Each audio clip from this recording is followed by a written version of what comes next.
5절로 8절 말씀 보겠습니다. 요한복음 3장 5절로 8절 말씀입니다.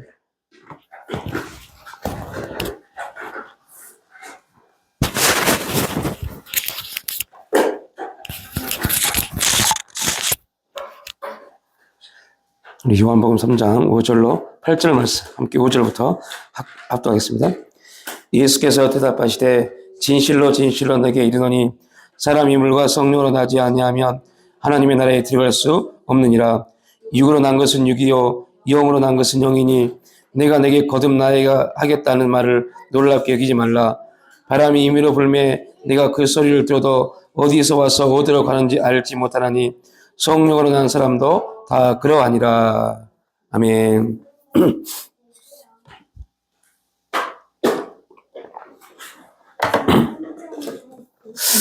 예, 예수님이 니고데모에게 바리새인인 니고데모에게 거듭남에 대해서 말씀하시면서 내가 거듭난 것이 좋겠다, 아니 거듭나는 것이 유익하다라고 말하지 않고 명령형으로 내가 반드시 거듭나야 한다라고 말씀을 하십니다.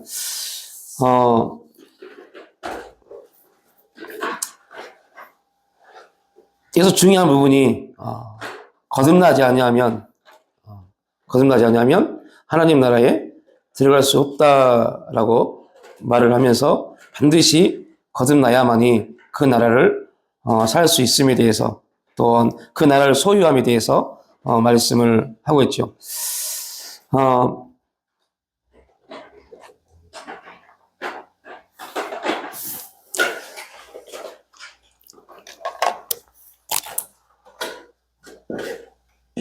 애굽이라는 곳,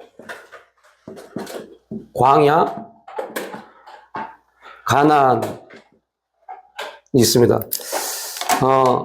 보통 이제 그동안 많은 사람들이 거듭남을 말할 때 그 애굽에서 광야로 나온 상태를 거듭남이라고 많이 말했는데 성경을 보면 예수 그리스도의 십자가 사건이 6월절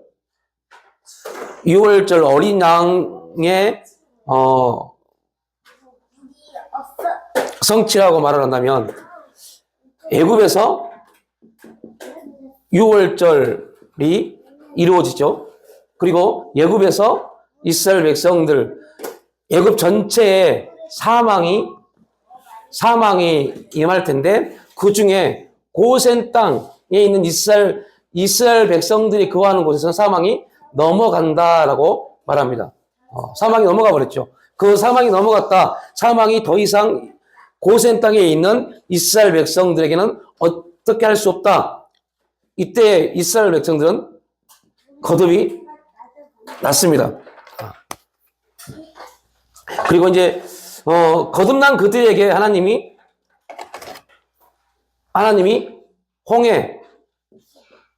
홍해를 건너게 하실 때 이 홍해를 신약에서는 세례이다라고 표현하잖아요. 거듭난 사람들에게 주어진, 그러니까 세례는 거듭난 사람들에게 표로 너희가 거듭났다라는 표로 준 게 세례입니다. 그러니까 우리가 세례 받았다라는 말은 나는 거듭남을 공식적으로 교회에 선포한다라는 의미입니다. 세례 받았다는 말은. 그러니까 그래서 지금은 이게 이제 많이 지금 교회는 세례에 대해서 많이 이게 의미가 상실됐죠.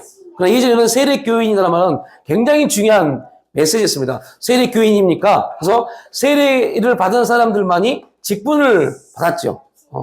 세례 교인이라는 말이 되게 중요한 메시지입니다. 이게 이제 홍해에서 세례. 세례는 뭐예요? 육신은 죽고 영은 산다라고 가르쳐왔고 또 이렇게 많은 교회들이 또 교회 안에서 그렇게 암묵적으로 이해하고 있습니다. 근데 정확한 말은 홍해는 육신은 죽고 영은 산다라는 표현이 아닙니다. 홍해의 삶은, 홍해는 세상, 이 세상에 대한 부분, 세상은 세상에 대해서 죽고입니다. 정확하게 말하면. 우리가, 그래서, 그리스도인들이 예수를 믿고 이 세상에 대해서 죽었다라는 말은 우리가 스스로 믿음이 생겨서 나는 세상에 대해서 죽었다. 나는 세상에 대해서 죽었습니다. 라고 말하는 게 아닙니다. 이거는 정확하게 말은 우리가 예수 그리스도를 통해서 거듭난 순간 누가요? 하나님이 이 세상에 대해서 그렇게 선포해 버린 겁니다. 하나님이 이 세상에 대해서 이는 내 아들을 통해서 거듭난 내 백성은 세상에 대해서 죽었다라고 선포하는 겁니다. 그래서 그 사건이 뭐예요? 이스라엘 백성들이 출애굽 홍해를 건널 때, 지금 우리가 출애굽 읽었잖아요. 이스라엘 백성들은 어떻게 해요? 그냥 마른 땅을 걷는 것처럼 걸어갑니다. 근데 거기 이제 이스라엘 백성들을 쫓아왔던 애국 군대는 그 홍해에서 죽습니다. 그때 이스라엘 백성들이 그 홍해에서 빠져 죽은 애굽의 군대를 향해서 너희들은 이 홍해 바다에 다 죽는다라고 말하지 않았습니다. 그러니까 그 애굽 군대가 홍해에서 빠져 죽을 때 있었던 일은 이스라엘 백성들은 마른 땅을 밟는 것처럼 건너가고, 그리고 이 세상 애굽은 똑같이 이스라엘 백성들이 걸어갔던 홍해로 들어옵니다. 들어와서 이스라엘 백성들이 건너는 과정 속에서 하나님이 애굽 군대에게는 물을 부어버리죠. 그러니까 세상에 대해서 하나님이 그렇게 선포한 겁니다. 우리가 자칫 잘못하면 나는 세상에 대해서 죽었습니다라고 우리가 선포한다면 우리는 그 세상에 대해서 죽을 수 없고 그 세상에 대해서 이길 수 있는 힘도 없습니다. 하나님이 세상에 대해서 그렇게 선포한 겁니다. 이게 왜 중요하냐면 이 영적인 메시지가 우리에게 제대로 알아져야만이, 그 다음에 광야에서 하나님이 왜 이제 우리가 훈련이라는 의미를 있습니다. 훈련, 정확하게 말하면 성령의 역사를 경험시켜 주십니다. 광야에서 성령의 역사를 경험시켜 주십니다. 성령의 역사를 경험시켜 주시면서 이스라엘 백성들에게 하나님이 행하신 일들이 뭘까요?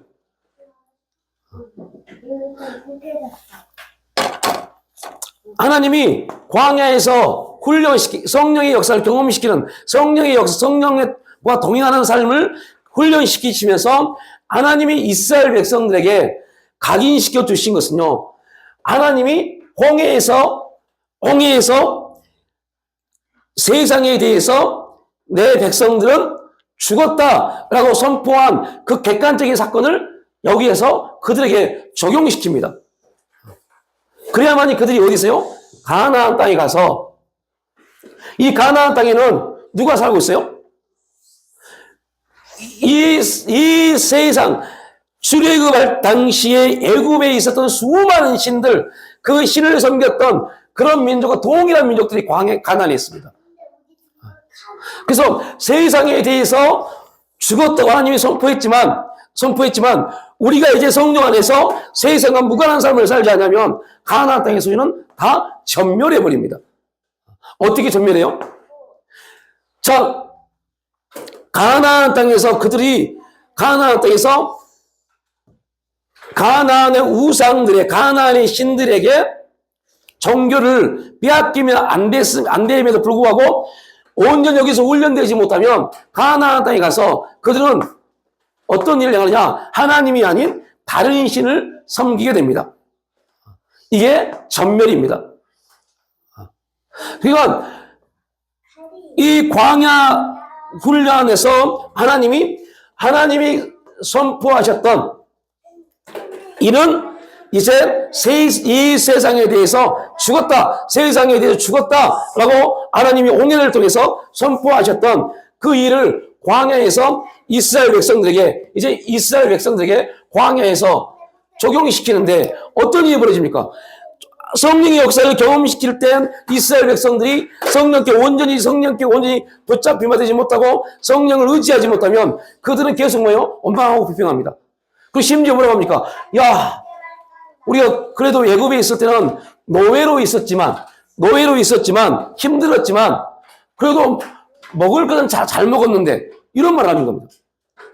하나님은 이제 이들을 통해서 여기서 훈련을 통해서 하나님 나라, 가나안 하나님의 나라, 하나님 나라 안에서의 삶. 자, 여러분 요한복음 2장에 물이 포도주가 되는 사건이 나옵니다. 물이 포도주가 되는 사건을 통해서 하나님의 표적, 그걸 경험합니다. 그리고 예수 그리스도 하나님의 아들이심이 고백되어집니다. 그리고 요한복음 3장에 거듭남을 말합니다. 그리고 요한복음 4장에는 거듭난 자들, 예수를 알고 그를 거듭난 자들이 하는 행위, 하나님 나라 안에서 하나님의 백성들이 해야 될 행위, 이걸 말하는데 예비입니다. 예비는 어떻게 들어요? 성령 안에서요. 성령 안에서 예배를 드립니다. 그런데 성령 안에서 예배를 드리는 그들에게 어떠한 예배를 드려야 되는지에 대해서 어디에서요? 광야에서 훈련하시는 겁니다. 그러니까 여기서 제대로 성령의 역사에 대한 경험 훈련되지 않으면 우리는 하나님 나라 안에서 뭐 하지 못해요? 온전한 예배자로 서지 못합니다. 그래서 물과 성령으로 거듭난 자라고 할 때, 그래서 물과 성령으로 거듭난 자는 여기서 말하는 거듭남, 너희들이 이 거듭난 사람들에겐 성령이 임해서 이제는 그 거듭남이 여기는 뭐였어요? 객관적으로 하나님이 그들에게 사망이 넘어간 사건에 대해서 하나님의 전적인 역사로만 나타내십니다. 여러분, 우리의 거듭남이 그냥 하나님의 전적인 역사로 끝나버리면 우리는 뭐가 돼요? 그러니까 이러한 문제 가운데 우리의 신앙이 빠져버리니까 박옥수 같은 사람들이 나와서 우리를 다 미혹해버리는 겁니다.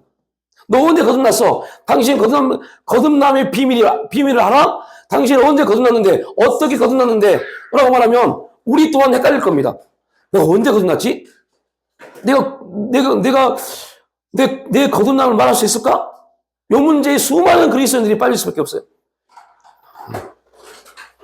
그러니까 하나님의 역사, 십자가는 우리와 전혀 상관이 없습니다. 누가 지신 거요? 하나님의 아들 독생자이신 예수 그리스도가 지신 겁니다. 그러면 이제 문제는 뭡니까? 그 십자가가 내 십자가가 돼야 돼요. 내 십자가가 되지 않으면 십자가는 나와 전혀 무관합니다. 그러니까 온갖 이단들이 우리에게 그 십자가의 비밀을 말하고 거듭남의 비밀을 말하고 제2삶의 비밀을 말할 때 헷갈려 버리는 겁니다. 그러니까 유병현 같은 사람들, 박옥수 같은 사람들이 얼마나 수만 명, 수십만 명이 기존 기독교인들이 글로 빠진 겁니다. 왜요? 이 사실을 모르니까, 이 사건을. 자꾸, 잘 들어오면, 박옥수나 그런 사람들, 구원파들, 그 구원파 종류에 있는 사람들은 자꾸 뭘 말하냐면, 이 하나님의, 객관적으로 하나님이 주관되어서 하나님이 실제로 거듭나게 하신 사망을 무너뜨린 그 사건에 대해서 계속 파고드는 겁니다. 그 우리가 성령을 통해서 우리가 하나님 나라를 바라보고 하나님 나라의 왕이신 예수 그리스도를 바라보고 그분이 우리 아버지임을 고백하는 거, 이거에 대해서는 그들은 말하지 않습니다. 왜 말하지 않냐면 그들 또한 이 성령의 역사를 통해서 하나님 나라 안에서 삶이 뭔지 모르니까요. 자꾸 이 부분에 매워서 어떻게 거듭났는데 라고 물어봅니다. 거듭남은 어떠한 형태든 모형이든 아무것도 없습니다.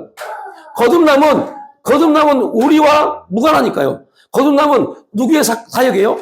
하나님의 사역이니까요. 우리는 여러분 출애굽 당시에 이스라엘 백성들이 그들 문설주 인방에 그들이 양을 잡아서 피를 발랐습니다. 그게 그들에게 능력으로 느껴졌을까요? 여러분이 그때 이스라엘 백성들하고 생각을 해보십시오. 모세가 말합니다. 너희들이 양을 잡아서 그 피를 너희 문 밖에 발라라. 그러면 오늘 밤에 사망이 임할 텐데 사망이 넘어갈 것이다. 그걸 믿을 사람이 누가 있겠어요? 그걸 정말 아멘 피만 바르면 사망이 넘어간다. 이거를 누가 믿겠어요? 그런데 이스라엘 백성들은 그 일을 행했습니다. 그 일을 행하게 하기 위해서 하나님이 행했던 일들이 객관적으로 보면 애굽에게 9가지 재앙을 내린 겁니다. 그죠? 그냥 문자적으로 보면 바로에게 9가지 재앙, 장자, 사망은 10가지니까요. 9가지 재앙을 바로에게 애굽 사람들에게 준 것처럼 보여집니다. 그러나 주관적으로 보면 하나님의 역사는 우리들에게는요, 뭐가 돼요? 체험이 되어집니다. 이해를 잘해야 돼요. 그러니까 바로에게는 재앙이었지만 이스라엘 백성들에게는 그게 어떠한 경험이겠어요? 이스라엘 백성들에게는요, 하나님의 살아계심에 대한 경험이죠. 그 살아계심을 계속 보면서 하나님이 진짜 역사하시구나를 그들은 거기서 알게 됩니다. 그리고 마지막에 그 하나님이 저 애굽 세계 가장 강대국 너희들이 어찌할 수 없는 저 애굽 바로 왕에게 이러한 재앙을 내렸던 그 하나님이 오늘 밤 너희 문에 너희가 잡았던 그 양의 피를 바르면 오늘 밤에 전 애굽에 사망이 임할 텐데 그 피를 바른 집은 사망이 넘어간다고 하나님이 말씀하셨어. 너희들 반드시 그 피를 발라 라고 했을 때 만약에 그 재앙을 그들이 경험하지 못했다면, 그 재앙을 통해서 하나님의 살아계심을 경험하지 못했다면 누가 피를 바르겠어요? 안 바르죠. 그걸 통해서 세상은 재앙이지만 하나님의 사람들은 그걸 통해서 하나님의 일하심을 보는 겁니다. 그래서 여러분들, 우리나라든 전 세계든 수많은 일들이 벌어지는 것들을 보고 우리가 깨달을 것은 세상은 그것이 싸움이고 다툼이고 재앙이고 아픔이지만 우리는 거기서 하나님의 일하심을 볼 수 있는 사람이 돼야 돼요. 이게 믿음의 사람입니다. 하나님이 이렇게 일하시기 위해서 이 일들을 우리나라에 조성하시구나, 전 세계에 만들고 계시구나를 볼 수 있어야 돼요. 그래서 그들은 피를 발랐어요. 그런데 여러분들 그 피를 발랐습니다. 더 놀라운 것은요, 출애굽기에 보면 뭐라고 기록됐냐면 이스라엘 백성들이 그 집 안에서 뭐 하고 있습니까? 성경에 보면 그들이 그날 밤에 잤다는 말이 안 나옵니다. 날이 있으면 뭐예요? 어린 양을 잡고 음식을 나누고 있습니다. 이거는 다음에 말씀드릴게요. 이게 굉장히 중요한 메시지입니다. 음식을 나누고 있습니다. 그리고 그날 밤에 이스라엘 백성들, 인방에, 문인방에 피를 바른 이스라엘 백성들 집에는 사망이 넘어갑니다. 사망이 넘어가고 있는 그때 이스라엘 백성들 알았을까요? 몰랐을까요? 몰랐습니다. 사망이 넘어가고 있는 걸 몰랐습니다. 그런데 그들이 어떻게 알게 돼요? 주관적으로요. 어떻게 해요? 저 애굽 사람들의 집에서 울음이 나오잖아요. 애굽 사람들의 집에서는 막 부르짖는 소리, 애통하는 소리가 막 들려집니다. 그러면서 그들은 이제 마지막으로 하나님이 진짜 문인방에 피를 바른 우리 집은 사망이 넘어가고 그렇지 않는 저 애굽인들의 집에는 장자들이 다 죽는구나.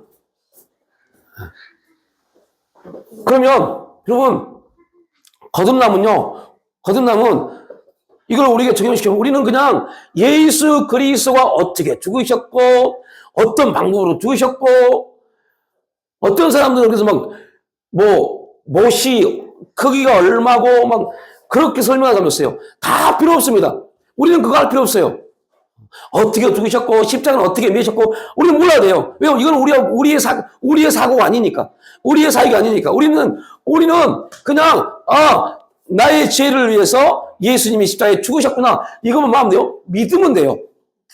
그 믿음을 통해서 사망이 어떻게 했어요? 사망이 넘어가 버렸구나. 이게 우리에게는 이 내용입니다. 이 내용. 그런데 중요한 게 있어요. 그런다고 해서 이렇게 고백하고 믿는다고 해서 우리가 즉각 하나님의 나라의 사람이 되냐? 아니라는 거죠. 하나님의 나라 사람이 되지 못합니다.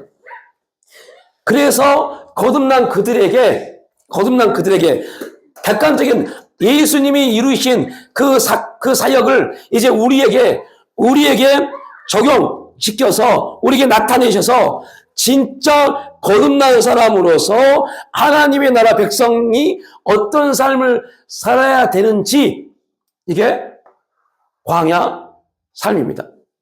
정확하게 말하면 광야 삶, 성령이 역사하시는 삶입니다. 그 성령이 역사하는 삶을 통해서 우리는 배워갑니다. 알아갑니다. 내가 진짜로 거듭이 났구나. 어떻게 알 수 있어요? 예수를 믿기 때문에요? 아니요. 내가 거듭났구나를 여러분이 거듭남을 어떻게 할 수 있습니까? 성령께서 우리 안에서 하나님을 우리 아버지라고 고백하게 만드십니다. 광야의 모든 삶의 기본적인 원리는 우리를 통해서 하나님이 우리 아버지 되심을 고백하게 만드는 겁니다. 여러분, 광야 40년 동안 하나님이 이스라엘 백성들에게 행하셨던 일이 뭡니까? 되게 단순해요. 너무너무 단순해요. 그들에게 말씀을 주십니다. 그리고 그들에게 주어진 게 뭐예요? 만납니다. 40년 동안 그들이 했던 행동이 뭐예요? 그거였어요. 아침에 일어나서 뭐 하고요? 만나 거둬들이고, 구름 기둥이 움직이면 그들이 움직이고, 구름 기둥이 있으면 그들이 서서 천막을 짓고 거기서 거하는 겁니다. 이거 외에는 그들이 한 게 아무것도 없어요. 그 말은 무슨 말입니까? 다른 말로 표현하면. 여러분, 이 애들이 우리 자녀입니다. 얘들이 집에서 뭐예요? 저 조그만 애들이 뭐합니까? 어머님, 제가 밥을 하겠습니다. 제가 설거지를 하겠습니다. 이렇게 말합니까? 아닙니다. 아무것도 안 해요. 오히려 저희들이 뭔가 하려고 하면 안 했으면 좋겠는데 이렇게 합니다요. 저희들이 뭔가를 하면 할수록 뭐예요? 한다고 하면 할수록 더 어지럽혀지잖아요. 차라리 안 해주는 게 부모에게 도움입니다.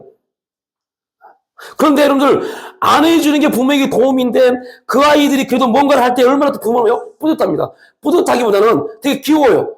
야, 참. 그러면서 어떤 생각 듭니까? 뒷사건을 어떻게 하지? 뒷정리를 어떻게 하지? 더 난장판이네. 라고 말합니다. 여러분, 우리가 광야 삶이 바로 그겁니다. 그래서 광야에서 성령의 역사를 경험할 때 수많은 실수와 넘어짐과 실패가 있는 겁니다. 그때 하나님이 우리가 똑같습니다. 그래, 한번 해봐. 그래, 너 그렇게 한번 해봐. 뻔히 알고 있어요. 그게 그렇게 해봐라고 할 때는, 야, 그래도 네가 나를 아버지라고 생각하고 그 안에서 뭔가 하려고 하네. 이걸 되게 하나님은 기뻐 받으십니다. 그러나 우리가 동일합니다. 분명 너는 거기서 쓰러지고 넘어지고 실수할 거야. 나는 네가 거기서 쓰러지고 넘어지고 실수할 걸 알면서 불구하고, 그리고 네가 넘어지고 실수하고 실패함으로 낙심하고 절망할 때 내가 너를 위로해야 되고 내가 너의 뒷지적거리 다 해야 되는데 그걸 알면서 불구하고 네가 하고 싶은 거 해봐 라고 말씀합니다. 이게 뭐예요? 광야 훈련입니다. 그러니까 우리 광야 훈련 때, 이 훈련 때 마음껏 실패해야 돼요. 마음껏 실수해야 돼요. 이때 실수하고 실패하지 않은 사람들은 가나안에서 어떻게 살지 몰라요. 뭘 해야 될지 몰라요. 많은 신앙생활 동안 기도도 했고 예배도 드렸고 뭣도 했고 다 했습니다. 근데 실제 가나안 땅은요, 여기서는 어떻게 한다고요? 구름 기둥이 움직이면 그들이 움직였어요. 근데 가나안 땅은요, 그렇게 전혀 없어요. 가나안 땅은 그들이 이제 스스로 신앙을 해서 일어서고 움직여야 돼요. 어디서요? 여기서 훈련받지 못하면, 여기서 제대로 훈련되지 않으면 그 일을 살지 못합니다. 이게 왜 무서운지 아세요?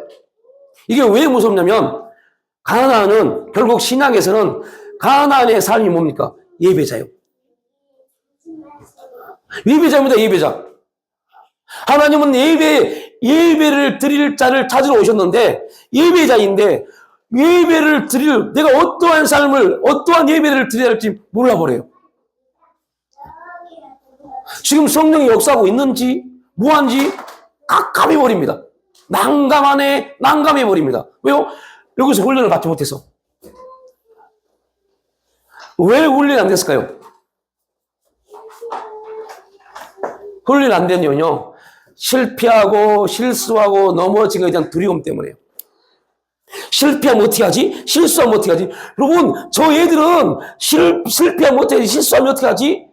이거 신경 안 써요. 그냥 합니다, 그냥. 그러니까 우리가 이 과정 속에서 계속적인 훈련을 통해서 알아줘야 돼요. 성령님이 나에게는 이러한 부분을 통해서 역사에 가시구나라는 부분을 알아줘야 돼요. 그래야만이 하나님이 우리에게 주신 땅, 가나안 땅에서 예배자로서 나는 이러한 예배를 하나님께 드린다는 나의 고백이 나오죠. 이러한 훈련이 되지 않고 이러한 삶을 살지 못하다 보니, 그러니까 우리는 어떻게 돼요?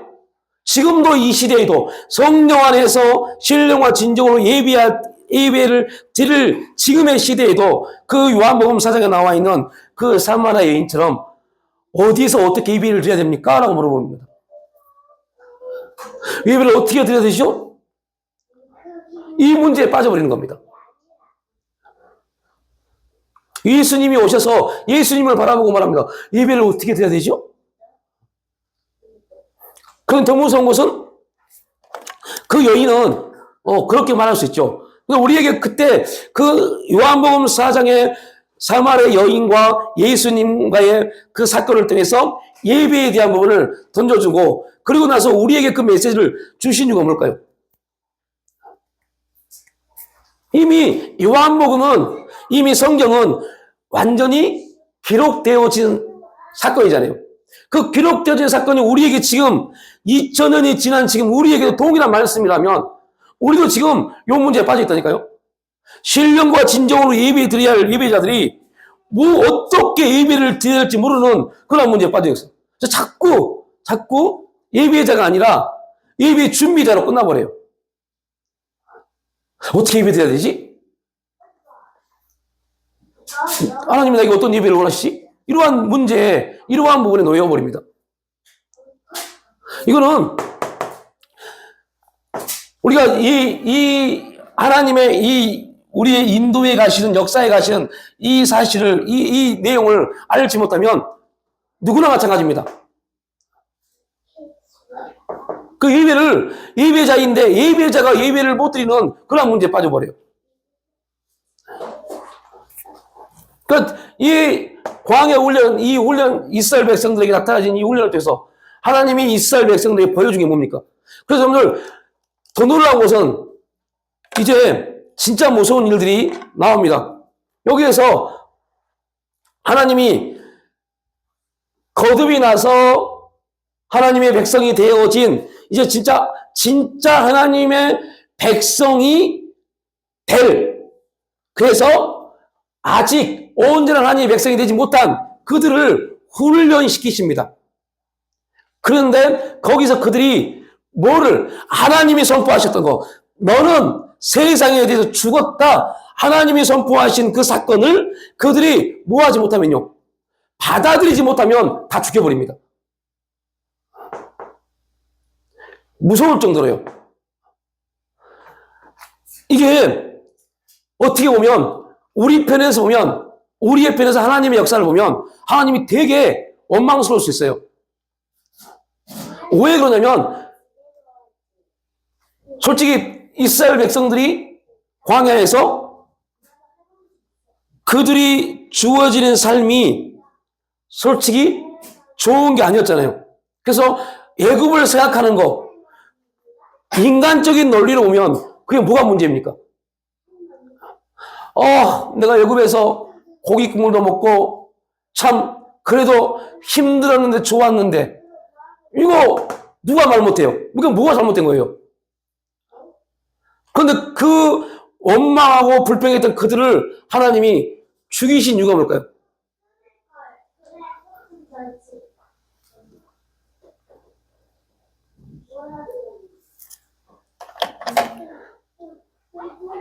딱 한 가지입니다. 예배자요. 예배자의 삶을 우리 가운데 하나님이 이루시고 그 예배자를 통해서 하나님 나라를 확장시켜 나가야 되는데 그 삶을 살지 못하니까요. 그러니 하나님은 그 일에 있어서 이 일을 감당하지 못하는 부분에 대해서 하나님은 철저하게, 이유는 뭐예요? 내가 너희를 이렇게 만들기 위해서, 하나님이 우리를 이렇게 만들기 위해서 당신의 아들을 십자가에 죽게 하셨잖아요. 여러분, 다시 이제 또 다른 관점으로 넘어갑니다. 예수 그리스도의 십자가를 믿는다. 이 말은요, 너무너무 중요한 메시지지만 또 하나는 무슨 말이냐?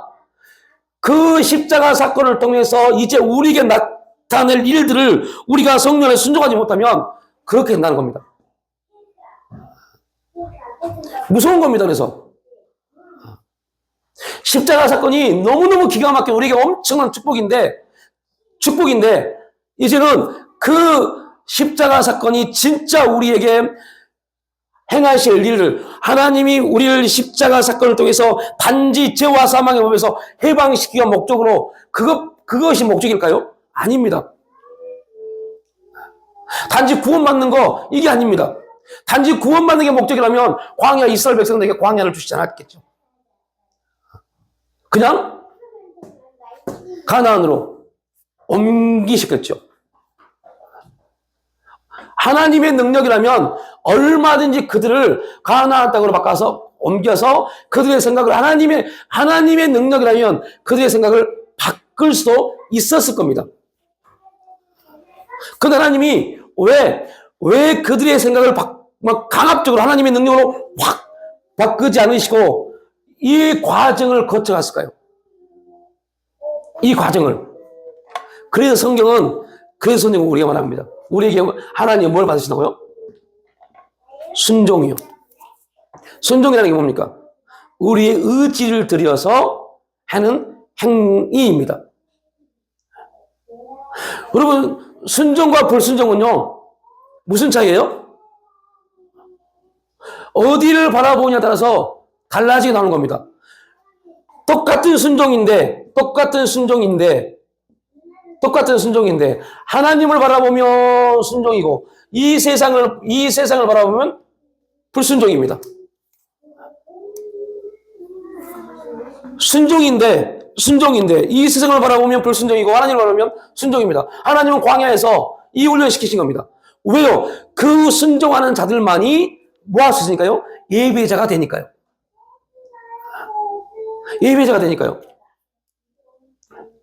우리를 이 예배자를 만들기 위해서 하나님이 기뻐하시고 하나님 나라 확장을 위해서 사용되어는 예배자 만들기 위해서 하나님의 성령이 우리 가운데 임하신 겁니다. 그 성령을 통해서 자꾸 계속적으로 우리를 만들어 가신 것은, 그래서 오늘 성령의 역사, 성령의 능력 되게 중요합니다. 그러나 또 하나님의 역사적 관점에서 보면 별것도 아닙니다. 여러분이 기도해서 평생 한 사람도 치유되지 않아도 돼요. 여러분이 기도해서 한 분도 치유, 회복 안 돼도 돼요. 여러분이 방언 기도 막 하루에 계속 방언 기도하는데 전혀 통변이 안 돼도 상관없어요. 어떠한 은사적 능력이 안 나타나도 상관없어요. 뭐만 되면요. 예배자요. 하나님 나를 예배자로 부르셨구나. 내가 예배자로서는 어떤 삶을 살 것인가에 대한 거기에 대한 확신만 있으면 여러분 은사 아무것도 안 됐다고 상관없어요. 그런데 하나님 우리에게 그럼에도 불구하고 은사를 부어주시는 거 뭡니까? 알고 계세요. 우리 육신은 자꾸 뭐 하니까요? 그런데 여러분 저는 개인적으로 요 근래에 제가 깨닫는 것 중에 하나가 뭐냐면 은사 받은 게 더 하나님 보실 때는 어떻게 보지만 무익할 수 있더라고요. 왜요? 은사를 받아서 막 기도하고 음성은 들려주고 알아지는데 문제는 제가 점점 예전보다 믿음이 반응하는 게 못해지는 것 같아요.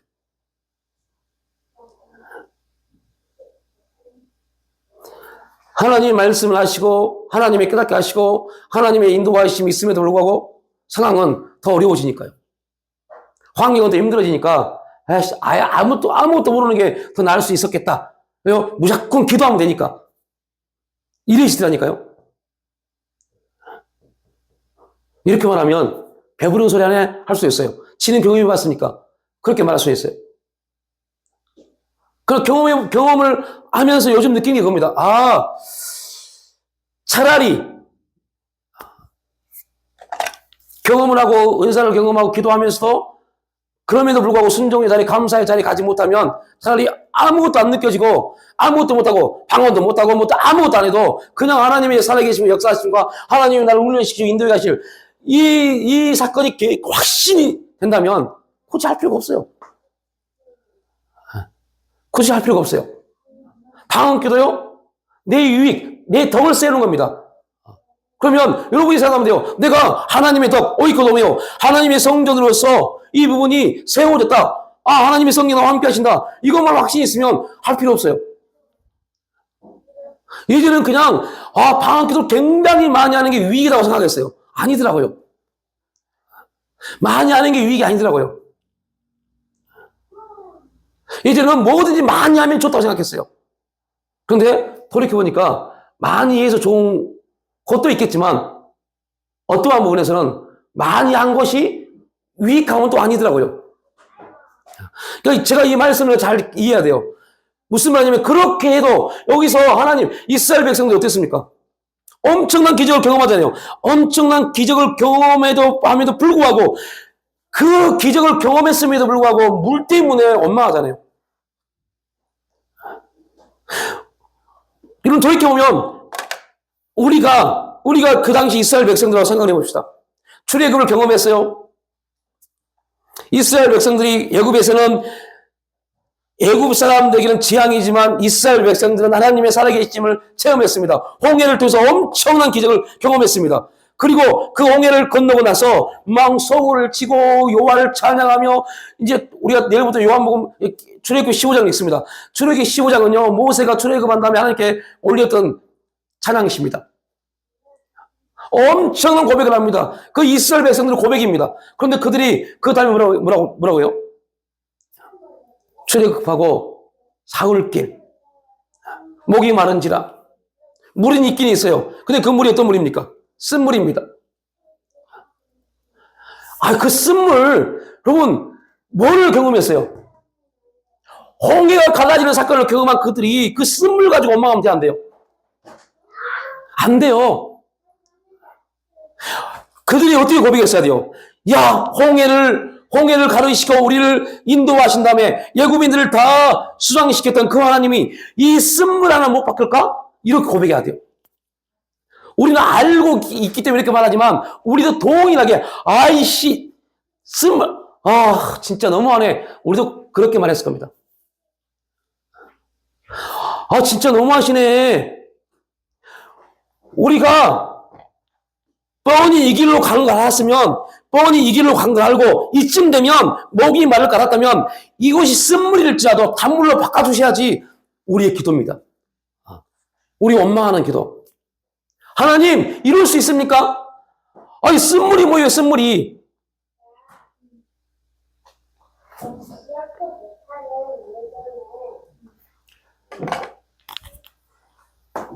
그 기적, 그 엄청난 기적을 경험해도 쓴물 때문에 원망하는 게 이스라엘 백성입니다. 그래서 느꼈어요. 이런 부분을 보면서 느낀 게 겁니다. 하나님이 기적을 경험시켜 주시고 그러한 걸 우리에게 나타내신 것은 우리 모든 사람이 다 그걸 경험하라 아니더라고요. 그거 경험되지 않았다고 나는 믿음이 없나? 난 뭐가 부족하나? 이것도 아니더라고요. 그걸 보여주신 것은 결과적으로 뭐예요? 하나님이 우리와 함께 하심에 대한 하나님의 당신의 확증입니다. 내가 너와 함께 한다는 하나님의 보증이십니다. 여러분들 이러한 것들이 이해되지 않으면요, 믿음 안에서 이해되지 않으면 죄송한 말이지만요, 우리는 이렇게 질문하면 다 믿는다고 할 겁니다. 여러분 예수님이 하나님 보좌 우편에서 우리에서 중보하시다는 걸 믿으세요? 그러면 아멘 그럴 겁니다. 거짓말입니다. 죄송한 말이지만요. 그건 믿는 거 아닙니다. 그냥 성경이 말하고 있으니까 믿어야지 그렇게 받아들이는 거죠. 모아놓으면요, 이러한 것들에 대한 이해가 부족하면요. 그러니까 어때요? 하나님 보좌 우편에서 우리를 위해서 중보하신다. 그 중보의 내용이 뭡니까? 구원에 대한 확증입니다.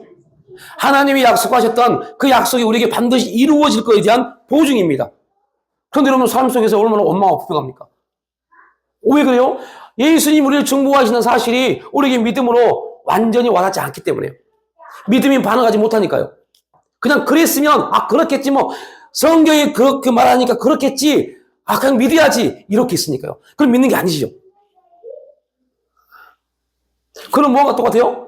아니 하나님 이렇게 인도하셨으면 마라의 쓴물 우리가 마시기 전에 바꿔놔야죠. 이거가 똑같은 겁니다. 하나님 우리 앞에 우리를 위해서 하나님 보좌 앞에 중보하신다면 우리 지금 이런 환경과 우리 상황이 주면 안 되잖아요. 이런 거 똑같은 겁니다. 뻔히 알고 계시면서 우리가 여기서 힘들고 낙심하고 뻔히 알고 계시면서 그대로 두시면 어떻게 합니까? 하나님 언제까지 이러실 텐데요? 언제까지 이런 환경, 이런 상황이 언제까지 우리에게 주어질 건데요? 이렇게 기도하는 것과 마라의 쓴물은 동일한 겁니다. 그러니 우리가 지금 가나안에 신령한 삶 굉장히 막 엄청난 것 같죠? 아닙니다. 딱 물어볼게요. 예배자요. 너 예배자냐? 예배 드린대요? 그거 말고 너 예배자냐? 모릅니다. 너가 예배자인지. 왜 모를까요? 오해하고 있으니까요. 오해. 신앙에 대해서 오해하고 있으니까. 나 예배 드리고 있는데요. 예배 드리고 있어도 예배자가 아닐 수 있어요. 그러니까 하나님이 이 일을 통해서 우리를 예배자를 만드시고 예배자를 통해서 하나님이 기뻐하시고 하나님이 오라하시는 하나님이 목적하신 바 이루실 일들을 누구를 통해서요? 예배자를 통해서요. 그래서 오늘 계시록의 마지막은 계시록은 다 뭡니까? 예배입니다. 예배로 끝나버려요. 하나님이 요한의 눈을 열어서 보여줬던 전국의 모든 삶의 기준이 뭐예요? 예배입니다. 예배입니다. 그래서 지금 요한복음 3장도 너 거듭나야 돼. 거듭나야 될 이유가 뭐냐? 요한복음 4장에서 말합니다. 예배자가 돼야 되기 때문에. 예배자를 하나님이 뭐라고요? 찾으러 오신다고 그러잖아요.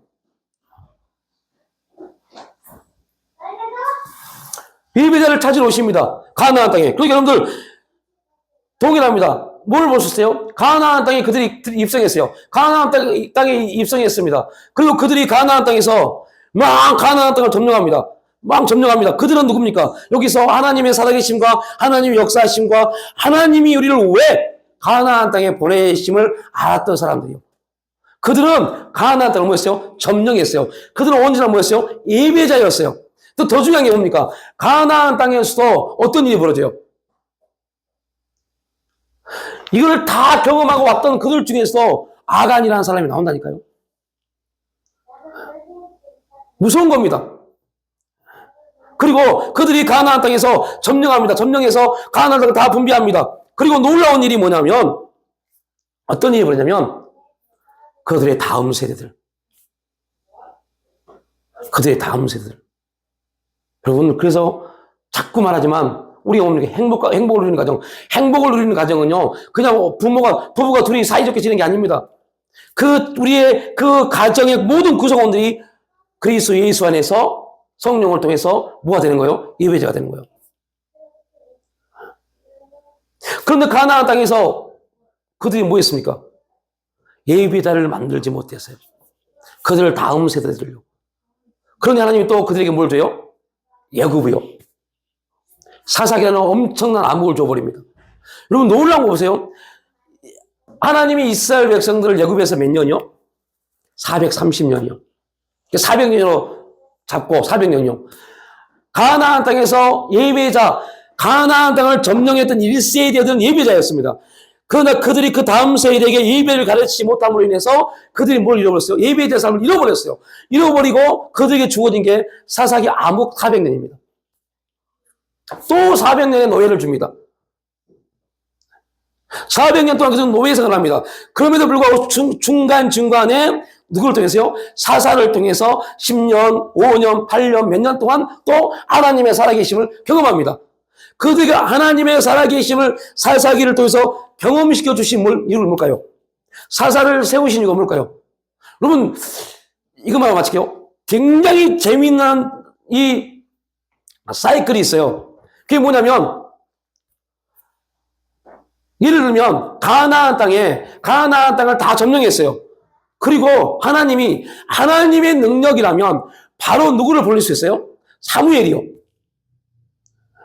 사무엘 같은 선자를 1세대들이 다 점령하고 나서 그 가나안 땅이 정말로 하나님의 은혜의 땅, 하나님의 축복의 땅이 되기 위해서 사무엘이 딱 등장해서 가나안 땅에 온전히 하나님을 예비하는 놀라운 역사로 만들 수 있었어요.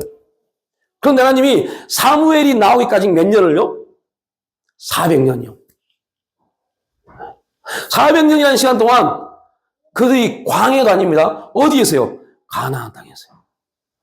그리고 여러분들, 목사님 저도 마찬가지입니다. 예를 들면 우리가 지금 어찌해서 가나안 땅에 딱 들어왔다 합시다. 예배자라고 힘들어. 이제 예배자가 됐네. 이게 끝이 아닙니다. 자칫 잘못하면 뭐가 되어버려요? 사사기요. 뭐가 된 것 같은데, 뭐가 이루어지고 있는 것 같은데, 완전히 영적으로는 암흑 가운데 있는 그러한 삶일 수 있어요. 그런데 문제는 뭐냐? 깨닫지는 못해요. 그게 암흑인지. 그게 우리 입장에서는 뭐가 되는 것 같은데, 살만해진 것 같은데, 라고 말할 수 있지만, 하나님 편에서는 암흑일 수 있어요. 누가 그랬던 것처럼요? 쉽게 말하면 아브라함이 어찌됐든 간에 그의 씨를 통해서 이스마엘이 나왔잖아요. 그리고 얼마나 기뻤습니까? 놀라운 것은 그 시간 동안 하나님이 아브라함을 찾아오지 않은 것입니다. 네. 그리고 시간이 지나서 이제 때가 되니 아브라함에게 하나님이 찾아오십니다. 아브라함도 능력을 잃어버렸고, 그러니까 이스마엘을 낳을 때까지는 아브라함은 자기의 능력을 의지했습니다. 자기의 능력이 완전히 끝날 때 하나님이 다시 찾아오십니다. 그리고 말합니다. 야, 맨 이맘때 너에게 자녀가 있을 거야. 아브라함에게는요, 이해되지 않는 겁니다. 아니, 이스마엘을 낳을 때까지만 해도 내가 능력이 있는, 내 씨를 통해서 낳을 수 있구나. 자기는 경험했기 때문에, 이스마엘을 경험했기 때문에. 낳을 수 있구나. 그럼 그때 아시지. 내가 지금 나이가 몇 살인데, 99세인데, 지금도 아니고 1년 후에 100세 때, 아이고, 그거 웃잖아요. 그리고, 야, 네 안에 사라 어딨냐? 저 뒤에 있는데요. 야, 네 안에 사라, 내년 이맘때 너에게 자녀가 있을 것이다. 사라도 비웃습니다. 말도 안 되는 소리 하네. 사라는 이미 10몇 년 전에 알았어요. 나는 끝났다라는 거. 그래서 나는 끝났기 때문에 내 여종을 아브라함에게 나에게 동침시켰지. 그런데 지금 와서 나에게, 이거 말도 안 되는 소리 하고 있네. 그러니까 하나님이 지금 말이요. 네가 비웃냐? 지금 동일하게 우리도 말합니다. 우리 동일합니다. 네 상황과 네 환경이 완전히 끝나버렸고 더 이상 소망이 없는 것 같은데 내가 너 역사할게. 할 때, 한번 해주나 보세요. 이런 모습 똑같은 겁니다. 아멘이 아니라, 그동안도 안 했는데 그거 해주면 감사하고, 안 해줘도 그만이고, 이건 믿음 아닙니다. 교만이죠. 근데 우리가 그렇게 신앙생활 없다니까요? 왜요? 제대로 훈련되지 않으니까, 그 예배자 아니잖아요.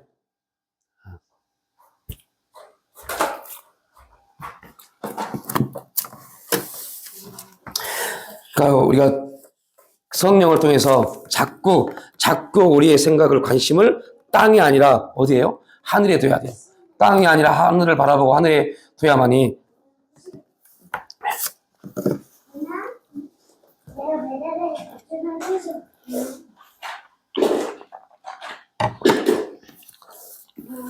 그래서 거듭남이란 한 문장으로 거듭남이란 하나님께로부터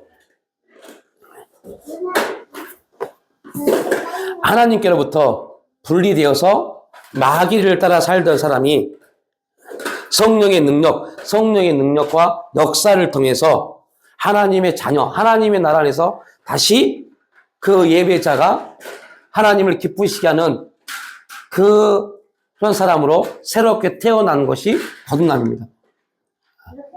그러니까 하나님이 누구에게요? 아담을 보시고 얼마나 기뻤습니까?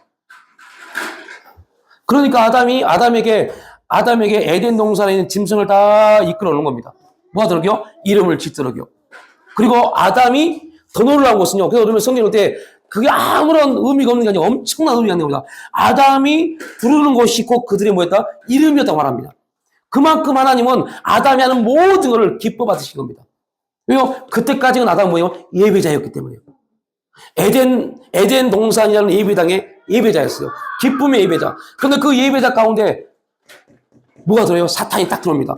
가나안에 들어가도 온전히 예배자가 되지 못하면 사사기가 들어옵니다. 암흑이 되어버립니다. 그리고 하나님의 기쁨을 잃어버렸어요. 그리고 그들에게 아담에게 주어진 결말은 자신의 아들을 죽이는 안타까움이잖아요.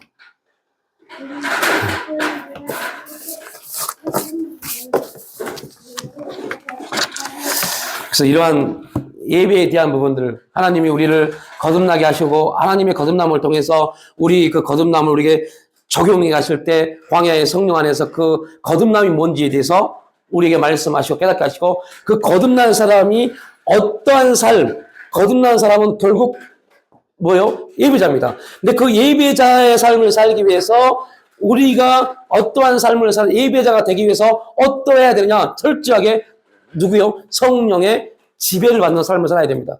성령의 지배를 받는 삶을 살아야 되는데, 문제는 우리가 너무 사단 마귀에게 종로를 하다 보니 성령 하나님의 삶이 어떤지를 몰라요. 그래서 우리의 삶 가운데 환경, 사건, 문제, 고통들, 아픔들을 통해서 성령 안에서 우리를 계속 이런 훈련을 통해서 하나님의 살아계심과 역사하심을 체험하게 하신 겁니다. 그 체험하게 하심을 통해서 하나님이 궁극적으로 우리를 통해 나타내시고자 하는 부분은 예배자입니다.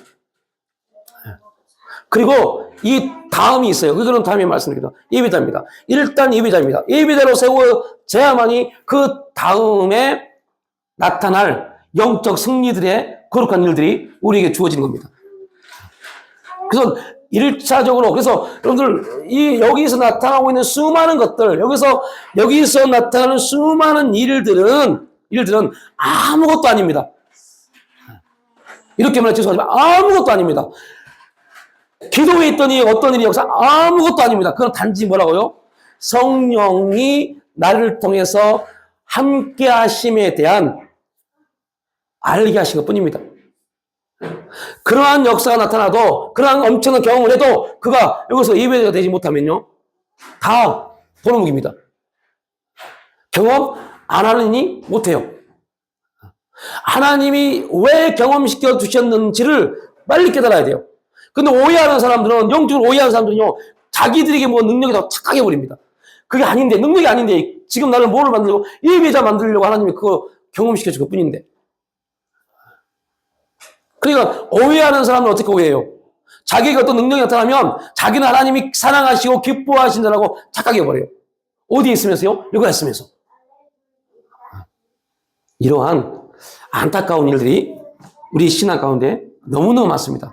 또 어떤 사람들은 경험이 없으니까, 나는 경험이 없으니까, 나는 체험이 없으니까 나는 아무것도 아니라고 또 그렇게 스스로를 말하는 사람도 있습니다. 이것도 교만입니다. 뭐에 대한 교만이요? 하나님의 역사를 스스로 부정하는 교만이요. 그러니까 이러한 부분에 대해서 빨리빨리 이해해야 돼요. 어떤 사람에게는 막 콩콩콩 하는 역사가 있고, 어떤 사람은 아무것도 없어도 하나님의 역사, 성령이 나와 함께 하심에 대한 믿음의 고백이 있는 사람이 있습니다. 그런 부분들에 대해서 하나님이 나에게는 어떻게 역사에 가신가를 빨리 그를 받고 깨닫는 사람들이 영적인 예배자의 삶의 자리로 빨리 올 수 있습니다. 그러나 자꾸 상대적으로 저 사람에게 이런 역사가 나타났고 이 사람에게 이러한 일이 있는데 나는 없네? 자꾸 그렇게 상대적으로 자기를 바라보면 여러분 얼마나 힘든지 아세요? 그런데 문제는 뭐냐면 그게 죄인지 몰라요. 무서운 것은요. 죄인지 몰라요. 스스로 하나님 함께 하심을 스스로 맡고 있음에도 불구하고 그 죄인지 몰라요. 그래서 회개하지 않습니다. 혹시 여러분들이 그러한 부분이 있다면 그걸 회개하십시오. 그러한 부분을 대한 말을 했다면, 그러한 부분을 생각하고 있다면 회개하셔야 돼요. 뭐에 대한 회개요? 하나님의 역사를 스스로 맡고 있는 회개요. 그 죄인데요. 그러니까 이러한 본질적인 죄, 이러한 부분들을 빨리 알고 그걸 회개하고 돌이키고 성령의 역사 가운데 들어가면 경험되어지고 체험되어진 부분들이 또 하나님의 여러 가지 방법을 통해서 나타내시고 역사에 해가십니다. 결국은 하나님이 우리를 부르신 목적이 이거기 때문에요. 하나님은 우리가 아니라 하나님이 더 원하십니다. 그래서 심지어는요, 하나님뿐만 아니죠. 무엇도요? 만물도 바울이 로마서에서 말하잖아요. 만물도 하나님의 사람이 나오기를 원한다고 말합니다. 우리뿐만 아닙니다. 그래야만이 그들이 온전해지니까요. 예전에 말씀드린 것 같은데, 여러분, 이 나무가, 이게 꽃인가? 꽃나무인가요? 이 나무가 이 교회에 올 때, 하나님의 성전에서 하나님께 영광 돌리는 자리에 올 때, 이게 스스로 나 교회 가고 싶어 해서 온 게 아니잖아요. 하나님의 사람에게 들림받았기 때문에 교회인 겁니다. 만약에 스님, 보살이 이걸 받았으면 어디 갔을까요? 절에 갔겠죠. 절에 갑니다. 그러면 아무것도 아닌데 그 사람이 가져가서 절에 갔다는 것 때문에 이거는 뭐예요? 불순종한 겁니다. 이거는 순종이 아니죠. 이거는 하나님께 버림받습니다. 하나님의 사명에 사명을 감당하지 못한 겁니다. 그래서 만물들 또한 수많은 하나님의 사람들이 나타나서 그들이 하나님의 사람들이 곳곳에서 하나님께 영광 돌리는 모습을 통해서 함께 영광 돌리기로 하는 겁니다. 만물 또한 그럽니다. 하나님 감사합니다. 이스라엘 백성들의 출애굽과 홍해의 사건, 광야의 하나님의 인도하신 사건, 가나안의 삶을 통해서 하나님이 우리에게 거듭남의 역사를 허락하시고 광야 훈련을 통해서 이제 거듭남이 우리에게 실제가 되게 하시고 그리고 거듭난 자들이 예배자로서의 어떠한 삶의 자리에 있어야 될지를 성령을 통해서 계속해서 우리를 훈련시키시고 결국 하나님이 기뻐하시고 하나님 나라 확장을 위한 예배자로 세우시기 위한 하나님의 이 모든 일련의 과정들 아버지 우리가 하나님 안에서 그 거룩한 삶의 자리에 온전히 설 수 있는 그러한 간증이 우리 가운데 있기를 원합니다. 성령님 역사하시고 인도하여 주시옵소서. 감사드리올 때 예수님의 이름으로 기도 올려옵나이다.